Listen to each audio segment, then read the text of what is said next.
मुंबईमधील आरे पोलीस स्टेशनच्या हद्दीमध्ये 3 दिवसांपूर्वी एक 3 वर्षाच्या मुलीची बेपत्ता झाल्याची तक्रार नोंदवण्यात आली होती, ज्याची नोंद पोलिसांनी कलम 363 अंतर्गत केली होती. परंतु याच दरम्यान एका छोट्या मुलीला बिबट्याने खाल्ल्याची बातमी वाऱ्यासारखी पसरली. फोटोमध्ये दिसत असलेली ही मुलगी 8 तारखेला बेपत्ता झाली होती, जिचे अर्धे शरीर जंगलामध्ये सापडले होते.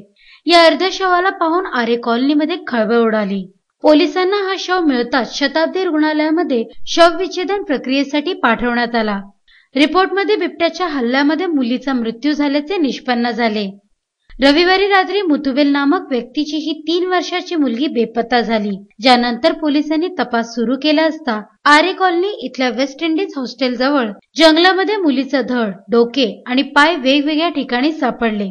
आरे पोलिसांनी दिलेल्या माहितीनुसार ज्या अवस्थेमध्ये मुलीचा मृतदेह सापडला आहे, त्यानुसार बिबट्याने मुलीला उचलून नेले आणि खाल्ल्याने तिचा मृत्यू झाला आहे असे स्पष्ट झाले.